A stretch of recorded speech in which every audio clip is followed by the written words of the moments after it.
Bonsoir à tous et bienvenue à cette session d'information. Voici les titres de l'actualité de ce vendredi 12 juillet. Le dernier rapport des experts des Nations Unies ne cesse de susciter des commentaires. Le dernier en date, c'est celui de la Belgique. Bruxelles condamne l'incursion du Rwanda en République démocratique du Congo. À la une également, rencontre entre le ministre des Finances Dodo Fouamba et Albert Zufak, directeur du pays de la Banque mondiale, autour des projets de développement dont le projet de la centrale Inga pour améliorer l'accès à l'électricité.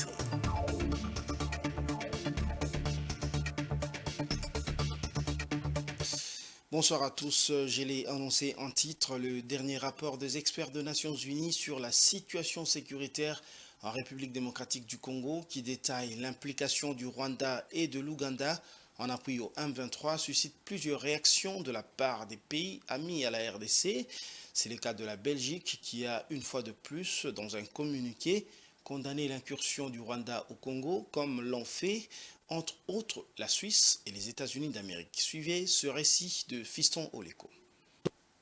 Dans une déclaration à l'occasion de la publication du rapport final du groupe d'experts des Nations Unies sur la République démocratique du Congo, publié dans un communiqué de presse, la Belgique, qui se dit extrêmement préoccupée par la conclusion de ce rapport, condamne fermement l'emprise des territoires congolais par le M23 soutenu par le Rwanda.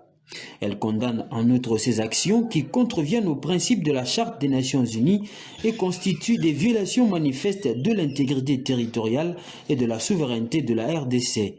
Bruxelles exhorte, d'une part, le Rwanda à mettre fin immédiatement à ses opérations militaires dans l'est de la RDC et à y retirer ses troupes et son armement. Elle exhorte, d'autre part, le M23 a cessé les exactions contre les populations civiles.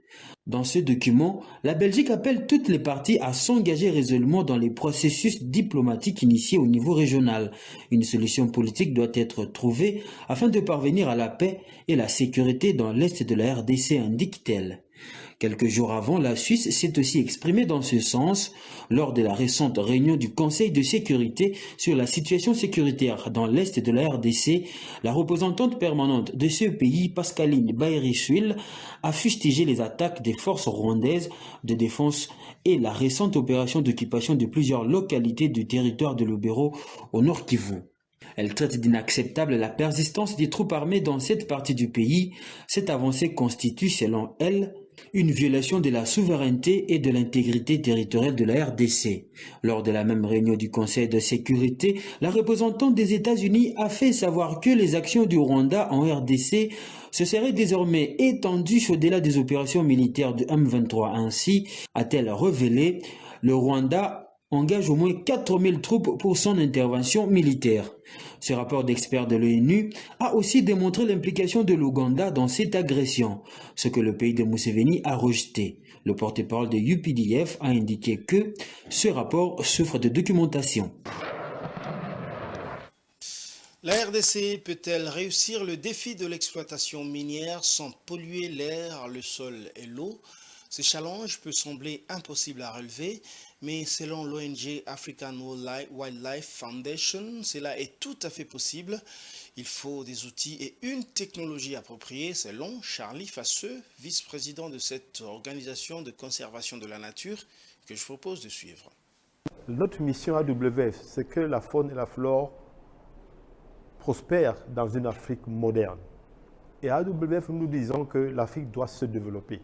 Donc, transformer les mines, pour nous, peut être également un mode de développement de l'Afrique. Mais c'est comment le transformer. Et je pense qu'il a déjà été démontré qu'on peut exploiter les mines sans nécessairement polluer. Donc, le travail que nous devons tous faire, c'est de nous assurer que, d'abord, cette activité est légale et que ceux qui la font ont les outils pour la faire de façon propre. Nous pensons qu'il est important que les communautés et les pays exploite son potentiel, mais il doit le faire en tenant compte de l'environnement et que ce soit propre. Si c'est fait dans ce sens et que le mode de distribution des revenus est bien fait par rapport à l'État et aux communautés, on ne parlera même pas de problème minier. On parlera beaucoup plus d'opportunités et de balance entre la mine et la conservation. Les enfants de moins de 5 ans courent de plus en plus le risque de mourir tôt Les facteurs de risque pour eux se sont intensifiés à la suite du changement climatique selon une nouvelle étude publiée par l'UNICEF. Des plus amples détails dans ce commentaire de Don Momat. Le Fonds des Nations Unies pour l'enfance, UNICEF, a récemment rapporté les risques environnementaux auxquels les enfants sont exposés en raison du changement climatique et de la dégradation de l'environnement. Ces risques incluent la pollution de l'air, la chaleur extrême, la fumée des feux de brousse et l'exposition aux déchets électroniques. La pollution atmosphérique est désormais un important facteur de risque pour la santé des enfants, entraînant chaque année un nombre tragiquement élevé de décès chez le moins de 5 ans. La pollution de l'air, qui a causé 709 000 décès d'enfants de moins de 5 ans en 2021, constitue un défi majeur, en particulier dans les régions d'Afrique et d'Asie du Sud. Les effets néfastes sur le développement neurologique, les capacités cognitives et la santé respiratoire des enfants sont particulièrement préoccupants. Les changements climatiques aggravent ces risques en créant des conditions propices aux vagues de chaleur, aux feux de forêt et à des événements météorologiques extrêmes. Les jeunes enfants, en raison de leur vulnérabilité physiologique et comportementale, sont particulièrement exposés aux effets nocifs de ces phénomènes. De plus, la gestion inadéquate des déchets électroniques pose un problème de santé publique croissant, avec des conséquences désastreuses pour les enfants exposés à ces polluants. L'exposition au plomb provenant des batteries et d'autres sources industrielles constitue un risque majeur avec des effets néfastes durables sur la santé des enfants. Enfin, les établissements de soins de santé, en particulier dans les milieux ruraux, rencontrent des problèmes d'accès à l'eau potable, à l'assainissement et à l'électricité, compromettant la qualité des soins prodigués aux enfants. Il est impératif d'agir de manière concertée pour protéger la santé des générations futures en gérant efficacement ces risques environnementaux et en améliorant les conditions de vie et de soins des enfants à l'échelle mondiale.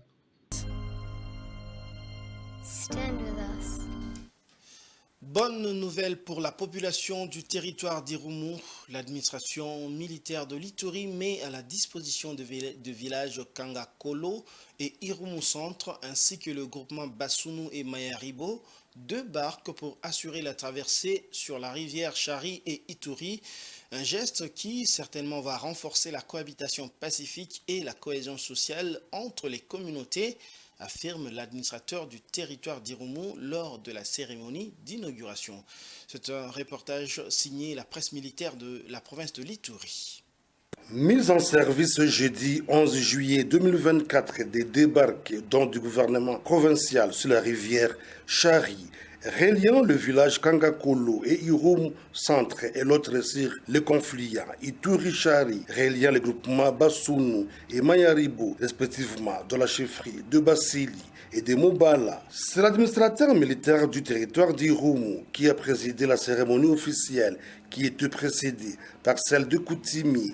Le colonel Siro Simba Bungajan a indiqué que ce débarque vient renforcer la cohabitation pacifique et la cohésion sociale entre les communautés. Ces 2 barques vous serviront pour traverser d'Irumu Centre vers Kangokolo, voire même Basunu. C'est aussi pour renforcer la cohabitation pacifique et cohésion sociale entre les Bira et Hema.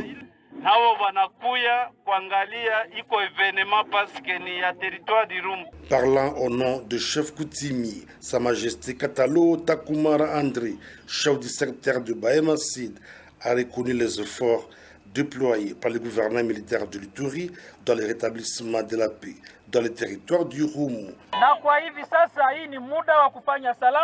L'heure a sonné pour faire la paix. Nous devons accompagner l'administrateur d'Irumu et le gouverneur de l'Ituri pour cet amour manifesté à notre égard. Nous remercions tous les chefs coutumiers pour leur détermination dans la recherche de la paix. La jeunesse doit s'engager pour la cohésion et la paix. Oublions le passé et voyons le présent pour le développement et la reconstruction. Rappelons que lors de son dernier passage en février dernier au chef-lieu du territoire d'Irumu, le gouverneur militaire, le lieutenant-général Luboyanka Shomadjoun, avait promis de doter 2 moteurs hors bord pour faciliter la traversée de la population sur les rivières Chari et Ituri qui étaient en difficulté. Chose dite, chose faite. Le gouverneur Luboya Kashomadjoun, fidèle à sa parole. Je l'avais annoncé en titre, le ministre national des Finances, Doudou Fouamba, a reçu Albert Zefak, directeur des opérations de la Banque mondiale, pour une séance de travail.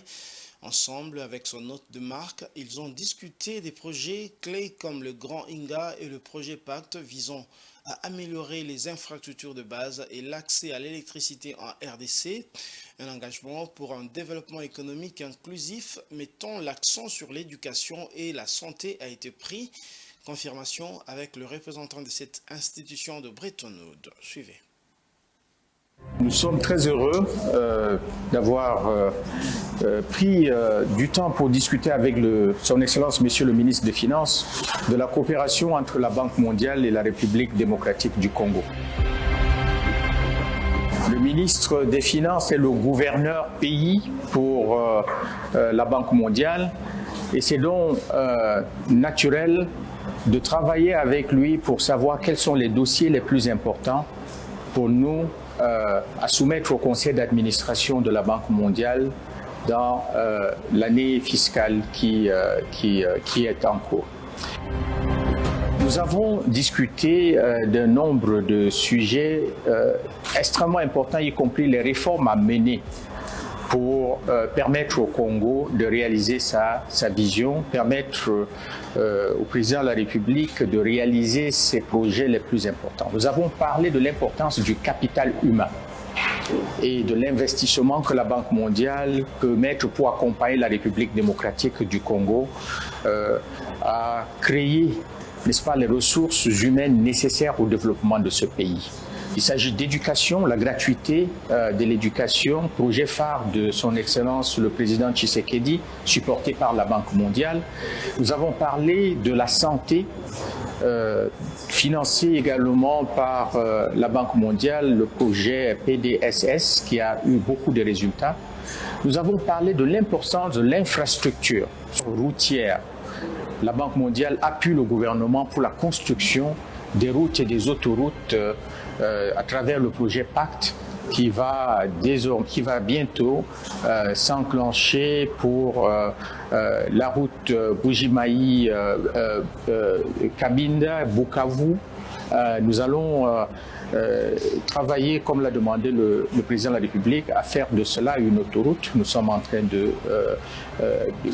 discuter de ces éléments.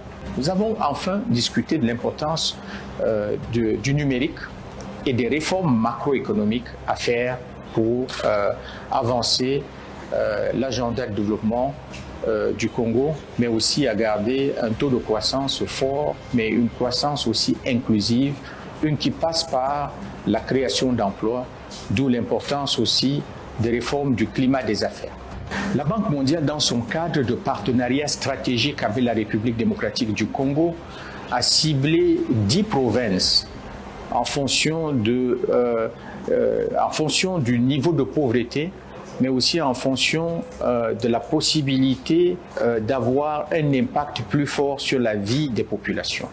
Et donc, dans notre cadre de partenariat, nous nous concentrons sur ces 10 provinces et nous allons, au fur et à mesure de sa mise en œuvre, voir comment nous mettons ces résultats à échelle dans d'autres provinces du pays. En sport, les clubs congolais sont fixés dans les deux principales compétitions interclubs africains. Les tirages au sort au premier et au deuxième tour de la Ligue des champions ainsi que de la Coupe de la Confédération de la CAF ont été effectués au Caire en Égypte par la Confédération africaine de football. De plus amples détails avec Blaise Kozola. We face Maniama from DR Congo in the first preliminary round. La Confédération africaine de football a effectué ce jeudi 11 juillet au Caire en Égypte le tirage au sort des phases préliminaires de coupes interclubs, Ligue des champions et Coupe de la Confédération édition 2024-2025. Les 4 clubs congolais engagés à ces deux compétitions ont été fixés sur l'identité de leurs prochains adversaires.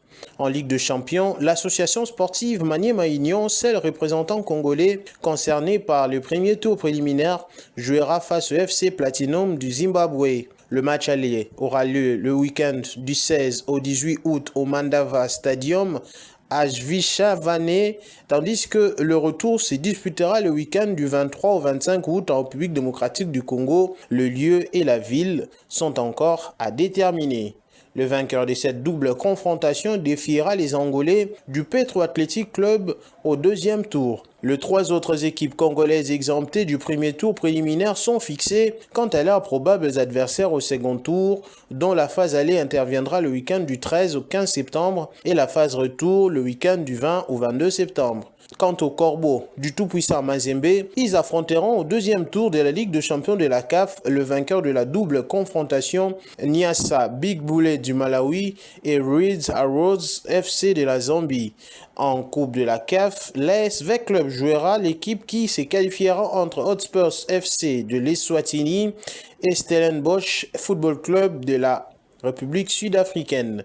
De leur côté, les cheminots du Football Club Saint-Éloi Lupopo entreront en lice face aux vainqueurs de l'explication entre Bravos des Maquis Football Club d'Angola et Coastal Union Sport Club de la Tanzanie. Place à présent à la page internationale.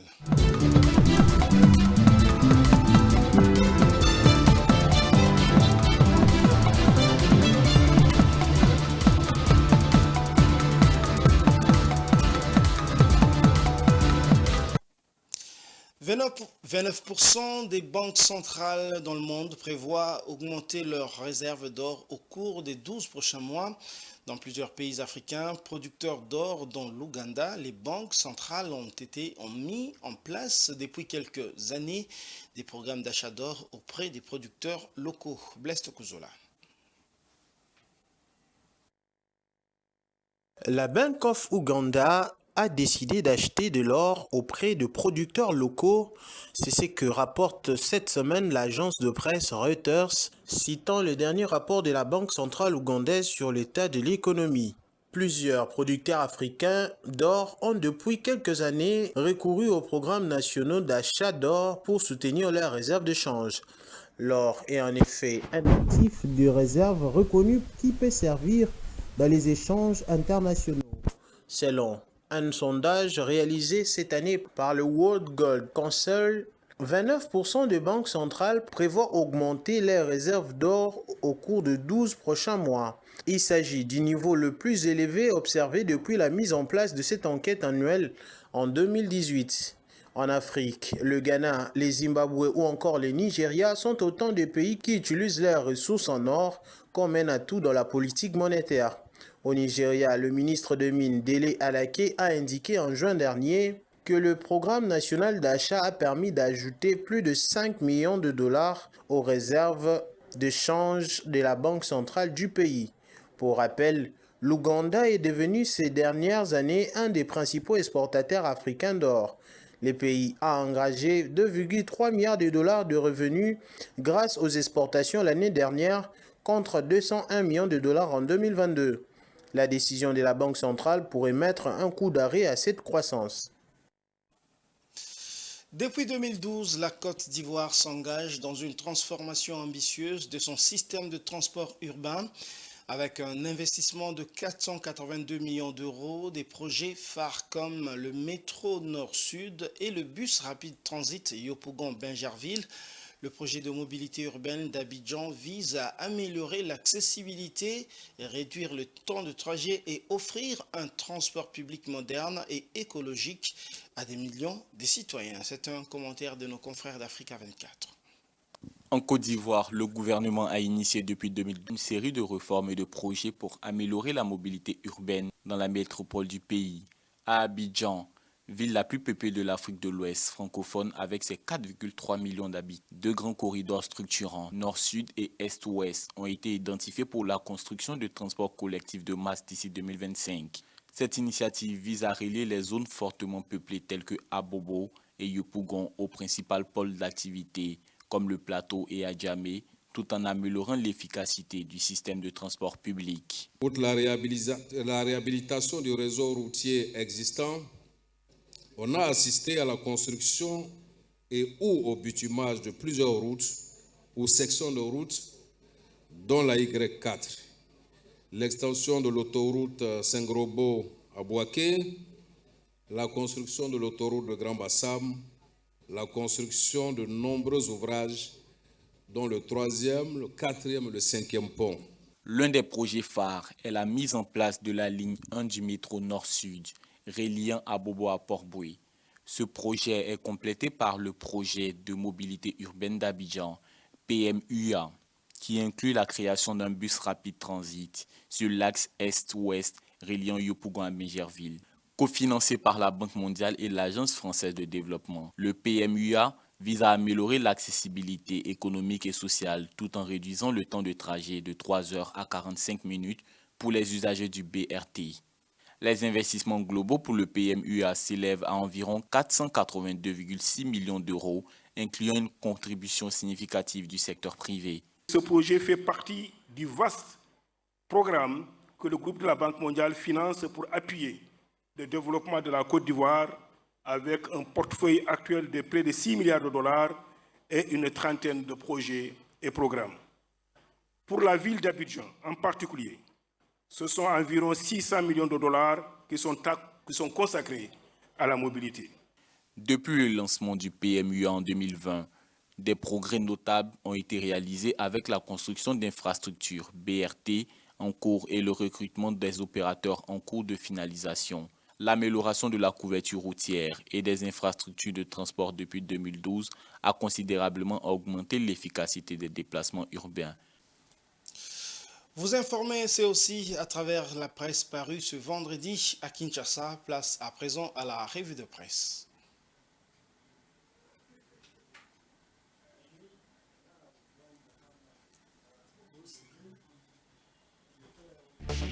Le quotidien met en titre « Minerai de sang, le Rwanda démasqué, la RDC appelle les États-Unis d'Amérique à prendre des sanctions et mesures ciblées. Magui mise à nu, mépris délibéré des normes sur la traçabilité et l'intelligence raisonnable, dénonciation sans complaisance, tels sont les actes obscurs, néfastes et dégradantes menés au prix du sang innocent, y compris la fraude et la contrebande minière entretenue par le Rwanda, pays voisin, agresseur démasqué à l'est de la RDC, qui désormais sont placés sous les projecteurs mondiaux par le gouvernement américain dans une déclaration officielle centrée sur les questions génératrices d'une insécurité sans cesse grandissante, doublée d'une escalade de la violence à haute échelle. Sur le même sujet, géopolitique renchérie, les États-Unis d'Amérique restent préoccupés par le rôle que le commerce et l'exploitation illicite de certains minéraux, y compris l'or et les tantales, extraits de manière artisanale et semi-industrielle dans la région des Grands Lacs, continuent de jouer dans le financement du conflit. Comme l'ont démontré le groupe des experts des Nations Unies et la MONUSCO, les données statistiques et les rapports de la société civile, il est évident que certains négociants, parfois avec le soutien de divers groupes armés et services de sécurité, transportent et exportent des quantités importantes de minerais d'origine congolaise hors du pays, dit le communiqué du gouvernement américain, qui a ajouté que dans de nombreux cas, ces minerais profitent directement ou indirectement à des groupes armés et qui profitent directement ou indirectement à des groupes armés et quittent le pays en passant par le Rwanda ou l'Ouganda avant d'être acheminés vers les principaux pays de raffinage et de transformation. EcoNews aborde la question de la guerre à l'Est en évoquant le rapport des experts de l'ONU qui pointe du doigt l'Ouganda comme ayant été le M23. Accusé de soutien au M23, l'Ouganda nie et parle des allégations sans fondement. Les tensions sont montées d'un cran après les graves allégations des Nations Unies concernant le soutien présumé de Kampala aux terroristes du M23, ainsi que la présence des rebelles ougandais à des ADF sur les sols congolais. Ces révélations ont sémé le doute quant à la véritable position de l'Ouganda dans la région et ont poussé la RDC à se montrer réticente à ouvrir un nouveau front diplomatique. Pourtant, dans un rapport rendu public en début de semaine, l'ONU a pointé du doigt les liens entre Kampala et les rebelles qui opèrent dans l'est de la RDC. La réaction de l'armée ougandaise ne s'est pas fait attendre.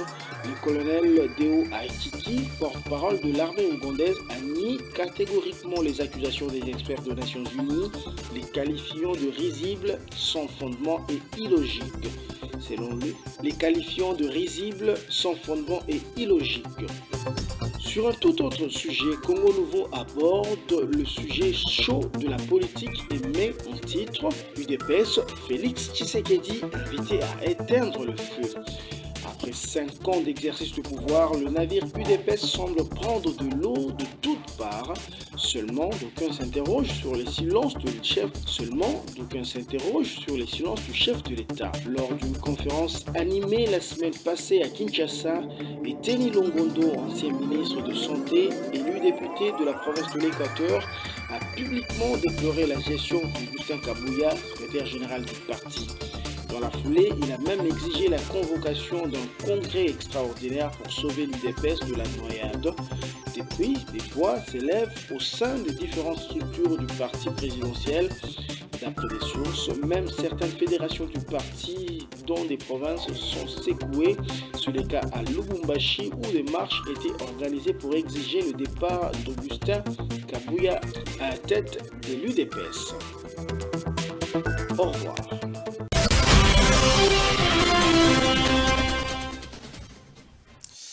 Et c'est la fin de cette édition, mais avant de la boucler complètement, je vous en rappelle ces deux principaux titres. Le rapport des experts des Nations Unies ne cesse de susciter des commentaires. Le dernier en date, c'est celui de la Belgique. Bruxelles condamne l'incursion du Rwanda en RDC. Et puis vous l'avez suivi, rencontre entre le ministre des Finances Doudou Fwamba et Albert Zefak, directeur pays de la Banque mondiale, autour des projets de développement, dont celui de la centrale Linga pour améliorer l'accès à l'électricité. C'est la fin de cette édition. Merci de l'avoir suivi et bonne suite de programme sur Géopolis Télévision.